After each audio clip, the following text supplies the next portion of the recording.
Before we begin, this game was kindly donated to me by Dan Taipua, a fellow New Zealander and a retro games writer on the New Zealand website The Spin-Off. If you're into retro gaming stuff, feel free to give his stuff a read. The link's in the video description below. Released on the Famicom on December 5th, 1986 in Japan only, we have Tatakai Chou Roboto Seimetai Transformer Convoy no Nazo, otherwise known as Transformers, Mystery of Convoy. The game was designed by Izco and published by Takara, who handled the Transformers toy line, as well as misprinting the label on the game. In this game you play the Autobot Ultra Magnus as he tries to find out who killed Convoy, known outside of Japan as Optimus Prime. Despite the Transformers movie coming out almost 4 months earlier, Japan wouldn't see the movie until August the 9th, 1989. Optimus Prime's death in the movie wasn't really explained very well to the Japanese audience, and the game was made to try and capitalise on that. Ultra Magnus must traverse and deal with 10 scrolling levels filled with Decepticon enemies, with a boss battle at the end of each level as he tries to find out who killed Optimus Prime. He can switch from robot mode to a vehicle mode in order to avoid attacks, enter small spaces, or attack enemies directly above him. As well as Ultra Magnus, the game also featured Rodimus Convoy, otherwise known as Rodimus Prime, as a playable character, and he can be unlocked by collecting letters that spell the name Rodimus over the course of the game. Rodimus in robot mode is a recoloured Ultra Magnus, however he does have his own vehicle mode sprite, as well as a front-facing standing sprite. But, is the game any good? Find out in The Good. I guess from an artwork perspective, I think the game does have its shining moments. Ultra Magnus, Rodimus Prime's vehicle mode, some of the boss enemies, and the background do look pretty good for their time. Sadly, that's the only thing good about this game I can really think of. So from there we're going to have to move on to the bad. The game's difficulty is incredibly brutal. Over the course of the game you're going to be seeing and hearing a lot of this.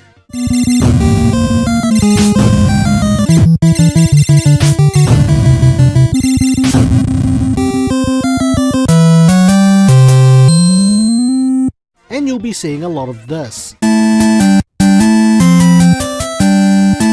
Ultra Magnus and Rodimus Prime are as durable as a piece of tinfoil and can be destroyed in one hit. Most enemies in the game require multiple hits to be destroyed, and others will even transform when hit once, becoming small enough to dodge your shots. To add to the brutality, Sluggish Controls, poor hit detection, and the colour palette all contribute alongside the sheer number and random nature of the Decepticons.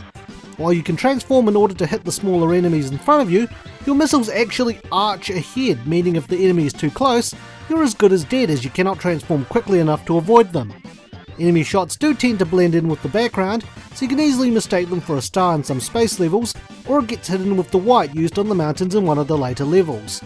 Spelling out Rodimus in order to unlock Rodimus Prime is easier said than done, as only one enemy will drop the letter, and if you fail to shoot him down, the only way you can redeem yourself is die and start all the way back at the beginning of the level.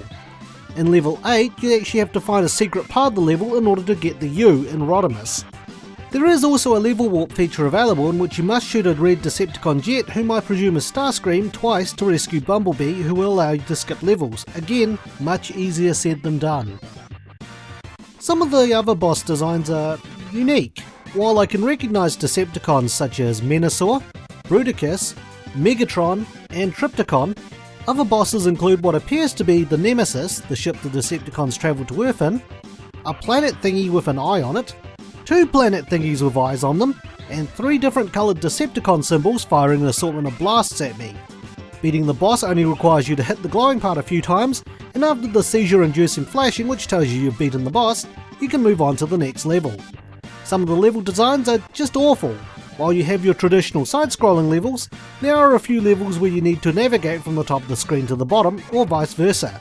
The screen only scrolls when you reach the very top or bottom, and enemies happen to have a very nasty habit of appearing when you're jumping or firing and you're about to land.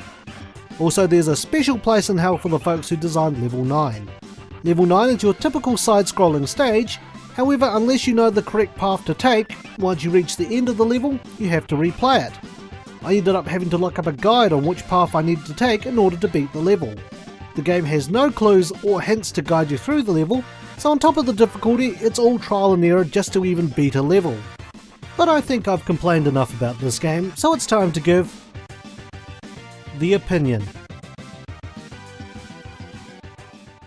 I like Transformers, and I've tried the best I can to like this game, but I just can't. The game felt like a cheap cash-in to capitalise on the Japanese audience who had no idea who killed Optimus Prime. I really can't recommend this to anyone unless they find pleasure in getting destroyed in games or enjoy looking at game over screens. So with that, it's time for my rating. Cup and Hot Rod just bought it.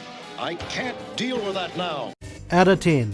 Thanks for watching and stay tuned for the next Infinite Backlog review.